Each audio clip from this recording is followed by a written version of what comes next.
Assalamualaikum guys, selamat datang ke SRTV. So berakhir sudah perlawanan untuk match ke-16 di antara Kedah menentang Sabah ni.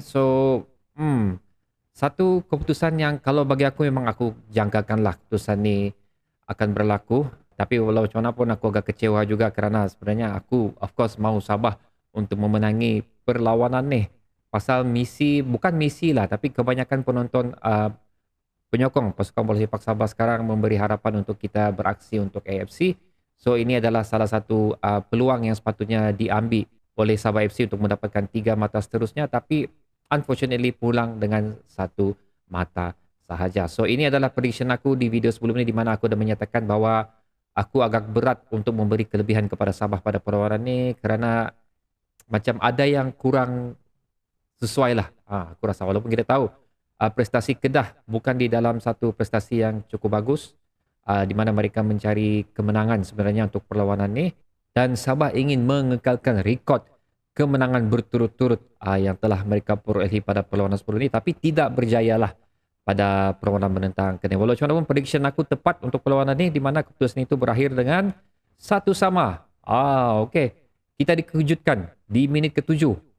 Awal lah oleh Ronald Ngah, jaringan daripada Ronald Ngah di minit ke-7 cukup menyentak lah bagi aku untuk semangat pasukan Sabah. Walau macam mana pun Sabah tetap tidak putus asa, dan sekali lagi, okey, walaupun telah ditinggalkan pada separuh masa kedua, kita telah berjaya untuk menjaringkan gol pada separuh masa kedua dengan hasil jaringan daripada Farhan daripada di minit ke-84. Untuk individu yang berjaya meneka keputusan 1-1 ni tidak ramai sebenarnya. Ini dia, ada 4 orang saja yang menaruhkan 1-1 untuk perlawanan ini. So tahniah untuk 4 individu ni. Hasil daripada keputusan seri pada perlawanan tersebut, Sabah masih lagi mengekalkan kedudukan di tangga kedua dengan mengutip 35 mata. Walau macam mana pun Negeri Sembilan sekarang ni mengejar rapat kita guys, mengajar rapat.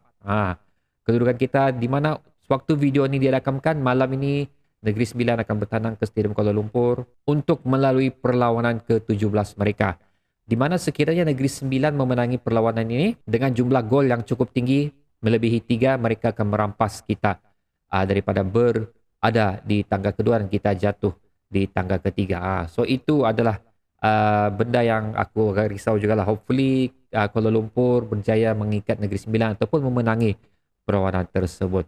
Okey, ulasan ni aku akan mulakan dulu dengan aku ingin bercerita mengenai pasukan Kedah lah, apa yang telah mereka achieve pada perlawanan ni. Aku boleh katakan apa yang dipersembahkan oleh pasukan Kedah adalah hampir sama apa yang dipersembahkan oleh pasukan Sabah sebenarnya. So cukup seimbang perlawanan ni, corak perlawanan, corak serangan dan juga build up yang cukup cantik dipamerkan oleh kedua pasukan, di mana aku boleh dikatakan serangan demi serangan dilakukan membuat perlawanan ni sebenarnya tidak begitu boring. Banyak peluang tercipta daripada kedua pasukan ni. Cuma penyudah yang hambar sajalah aku boleh katakan. Dan ini adalah 2 individu yang aku sentuh pada video head to head sebelum ini, di mana aku dah mengatakan Al-Mardi dan juga Ronald Ngah Wanjani adalah 2 individu yang perlu diberi perhatian oleh pasukan Sabah sekiranya mereka ingin mengekalkan rekod kemenangan mereka. Walau macam mana pun, again, hasil daripada 2 individu ni juga telah berjaya membuahkan hasil pada minit ke-7 untuk pasukan Kedah, di mana hantaran daripada Al-Mardi berjaya disudahkan oleh Ronald Ngah Wanjal.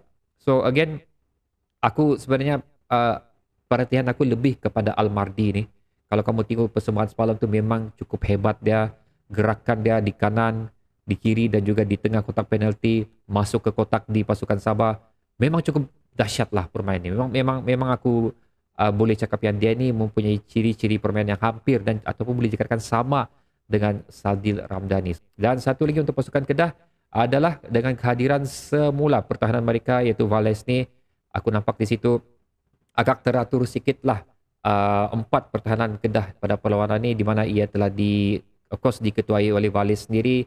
Mereka berjaya mengekang beberapa pergerakan yang dilakukan oleh pasukan Sabah. Walau macam mana pun, terdapat juga beberapa bocor yang telah berlaku di kotak di pasukan Kedah. Tapi walau macam mana pun, dengan keberadaan Vales ni, nampak sangat defender pasukan Kedah memang cukup utuh lah pada perlawanan. Dan satu lagi individu yang menarik perhatian aku, ini pun memang lama sudah aku perhati, inilah Al-Hafiz ni, pemain nombor 11 Kedah ni.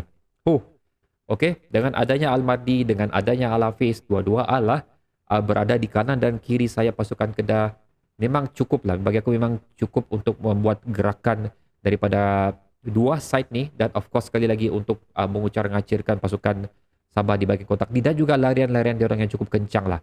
So banyak juga aku tengok usaha untuk mengekang pergerakan uh, Al-Hafiz ni. Ada juga yang berjaya, tapi kebanyakannya Al-Hafiz ni berjaya mencari ruang dan membuka peluang untuk kawan-kawan mereka yang lain. Dan seterusnya guys, kita tiba untuk ulasan pasukan Sabah. Aku pergi dulu di antara dua individu yang menarik perhatian aku ni adalah Badul Bakhtiar dan juga Gary Steven Robert.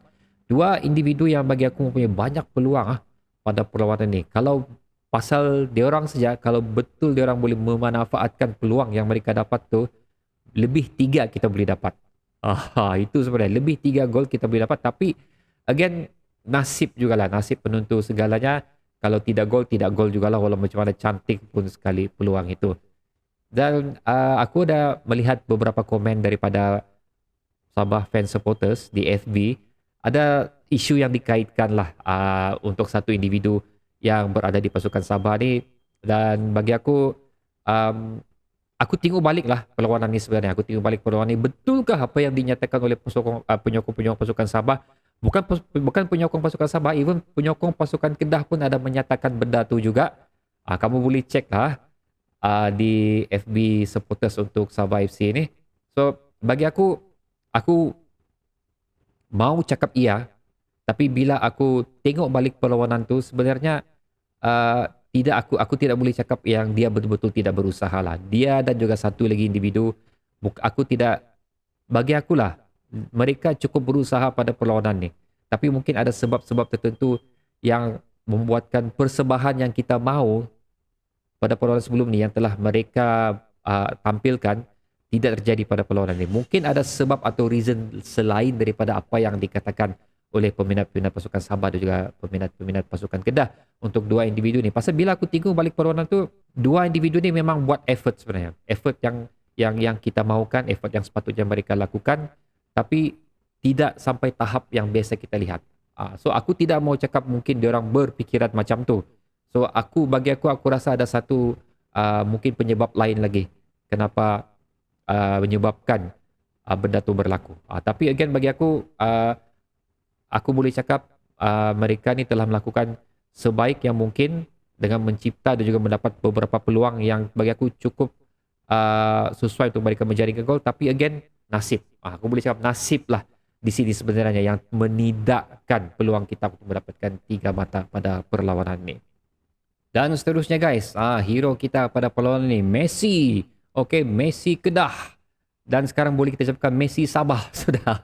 Okey, kalau bukan pasal beliau sudah pasti kita akan pulang dengan tangan kosong, tapi hasil jaringan yang dilakukan oleh Farhan ni telah membawa kita untuk mendapatkan satu mata yang cukup berharga beraksi di stadium pasukan lawan. So memang satu gerakan secara berkumpulan yang cukup bagus hasil daripada gol ni. Hantaran yang cukup cantik juga daripada Sadil, membuatkan Sadil adalah individu yang mempunyai assist yang banyak di pasukan Sabah sekarang ni. Tapi satu benda yang aku nak sentuh adalah aku kena memberi pujian kepada pemain nombor 69 pasukan Sabah, pemain gantian tu Syarizan ni. Kalau bukan disebabkan beliau, kalau bukan disebabkan effort yang telah diberikan oleh beliau di atas padang tu, aku rasa gol ni tidak akan terjadilah. Kerana ini adalah hasil daripada gerakan Syarizan sebenarnya yang membawa bola masuk ke bahagian kotak D pasukan Kedah, dan bola itu dileretkan kepada Sadil yang telah membuat hantaran lintang yang bagi aku antara hantaran lintang yang cukup tepat dan sesuai dilakukan oleh Sadil, memberi ruang dan peluang untuk Farhan membuat larian. Dan juga kalau boleh aku cakap sebenarnya Farhan tidak dikawal lah waktu gol itu dilakukan. So maksudnya berjaya mengumpan dan mengelirukan pertahanan pasukan Kedah pada perlawanan itu. So aku tahu gol ni dilakukan oleh Farhan, tapi aku kena bagi kredit untuk Syarizan kerana effort yang dilakukan oleh beliau untuk memberi individu yang memberikan sebenarnya gol untuk pasukan Sabah pada perlawanan ini. Walau macam mana pun, satu lagi aku nak puji adalah cara Farhan celebrate gol kemenangan ni. Memang bagi aku ini adalah biasa kita nampak lah untuk mana-mana pasukan pun. Sekiranya mereka menentang pasukan lama mereka, ini adalah jenis celebration yang dilakukan. Aku respect apa yang beliau lakukan, dan di sini aku boleh cakap Farhan ni memang profesional lah, di mana dia menyarungi jersey Sabah. Memang tugas dia untuk memastikan Sabah mendapatkan gol dan juga ataupun keputusan yang cemerlang pada perlawanan tersebut, tapi celebration dia cukup sederhana. Memang bagi aku apa yang dilakukan oleh Farhan ni memang cukup profesional lah pada perlawanan ni. Jadi ini adalah keputusan terakhir perlawanan tersebut. So apapun sekali lagi apa yang aku katakan sebelum ni adalah pandangan aku tersendiri sahaja. So mungkin pandangan kita tidak sama. So aku ingin menjemput kamu untuk meletakkan komen kamu di ruang komentar di bawah tu. So sekali lagi kedua pasukan telah beraksi dengan cukup bagus. Persembahan daripada kedua pasukan aku berpuas hati. Ini adalah satu contoh perlawanan bola sepak yang cukup menarik dan cukup mendebarkan. Itu aku boleh cakap. So untuk pasukan Sabah pula walaupun kita tidak berjaya membawa pulang 3 mata pada perlawanan ini tapi percaturan dilakukan oleh OKS especially again untuk separuh masa kedua cukup baguslah sebenarnya.